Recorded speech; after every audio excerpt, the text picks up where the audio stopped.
Première lecture de la lettre aux Hébreux, chapitre 13, versets 15 à 17, puis 20 à 21.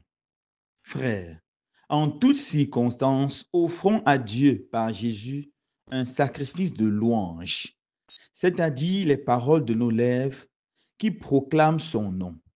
N'oubliez pas d'être généreux et de partager. C'est par de tels sacrifices que l'on plaît à Dieu. Faites confiance à ceux qui vous dirigent et soyez leur soumis.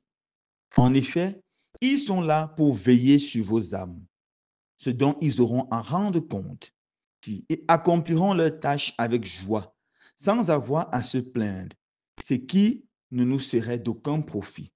Que le Dieu de la paix, lui qui a fait remonter d'entre les morts, grâce à son sang, de l'alliance éternelle, le berger des brebis, le pasteur par excellence, notre Seigneur Jésus, que ce Dieu vous forme en tout ce qui est bon pour accomplir sa volonté, qu'il réalise en nous ce qui est agréable à ses yeux, par Jésus-Christ, à qui appartient la gloire pour les siècles des siècles.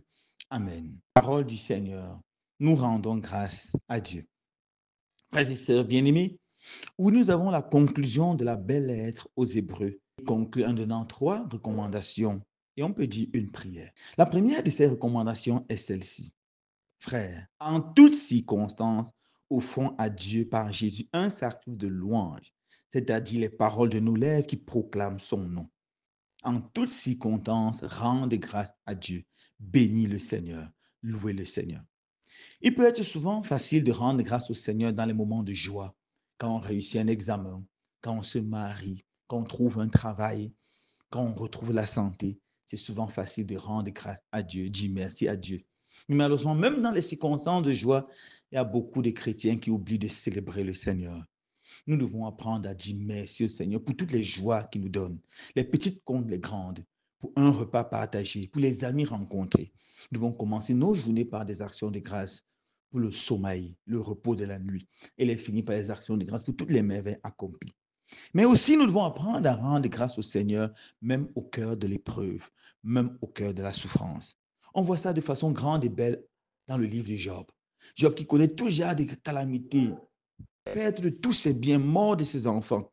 Et dans tout cela, Job continue à rendre grâce au Seigneur. Il dit, le Seigneur a donné, le Seigneur a repris, que le nom du Seigneur soit béni, que le nom du Seigneur soit glorifié, que le nom du Seigneur soit célébré. Et c'est la louange au cœur de l'épreuve qui a attiré sur Job la bénédiction.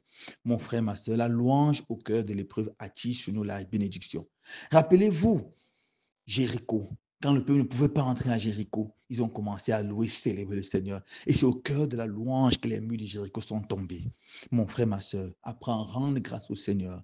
C'est au cœur de ta louange que les murs de Jéricho vont tomber. Les murs de haine, les murs de jalousie, les murs de maladie, les murs de difficulté, les murs de chômage, les murs d'infertilité, etc., etc. Les murs de Jéricho vont tomber au cœur de ta louange. Nous devons apprendre à rendre grâce au Seigneur, même dans les moments difficiles. Saint Paul ajoute en disant que car Dieu fait tout concourir au bien de ceux qui t'aiment, même les difficultés. Deuxième chose, recommandation. N'oublie pas d'être généreux et de partager. Et de partager. C'est par de tels sacrifices que l'on plaît à Dieu. Frère, ma soeur, veux-tu plaire à Dieu? Alors apprends à partager. L'une des choses qui caractérise Dieu, c'est sa capacité à partager. Partager avec les hommes la vie, partager le bonheur, partager la joie. Nous devons apprendre à être des hommes de partage. Et personne ne peut prétendre être si pauvre qu'il n'a rien à partager.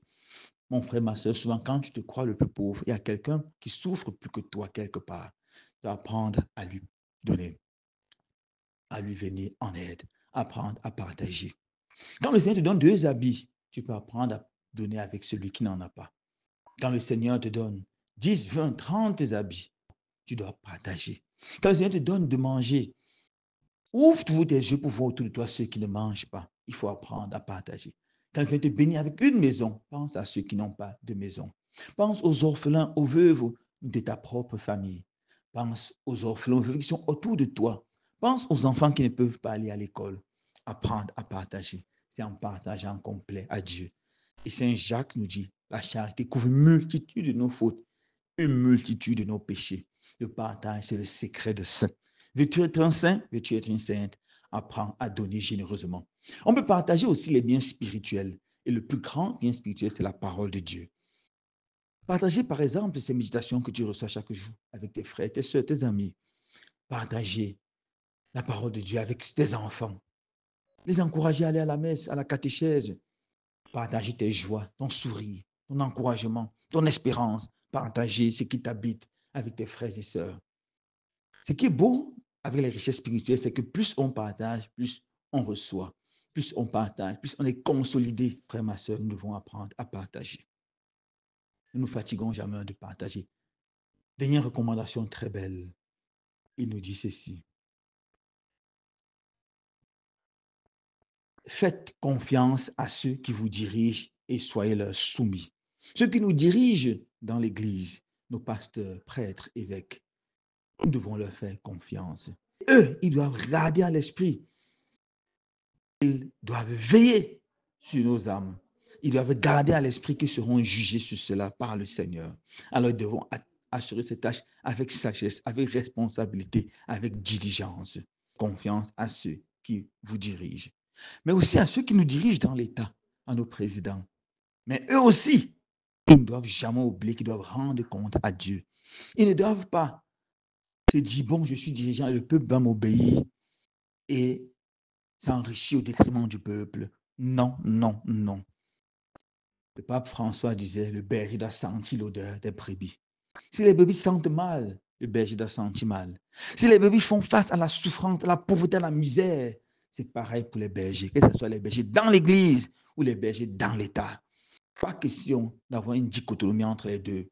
Pas question de voir les dirigeants vivre dans un luxe qui insulte même pendant que le peuple vit dans une misère. Pas question de voir des hommes d'église qui vont en jet privé pendant que leurs fidèles ne peuvent même pas se nourrir. Non, il doit y avoir une vraie syntonie entre les deux. Voilà les trois belles recommandations que l'auteur aux Hébreux nous donne. Il conclut en priant que le Dieu de la paix, le Dieu de notre Seigneur Jésus, le Père de notre Seigneur Jésus nous donne cette paix et qui nous donne la grâce de faire la volonté de Dieu. Faire la volonté de Dieu, c'est faire que le paradis commence. Car le paradis, c'est le lieu spirituel où la volonté de Dieu est faite parfaitement. Entrer dans la volonté de Dieu, c'est s'ouvrir au paradis. Que le Seigneur allume dans nos cœurs cet amour. Que nous pouvons mettre ces trois recommandations en pratique, le rendre grâce en toutes circonstances.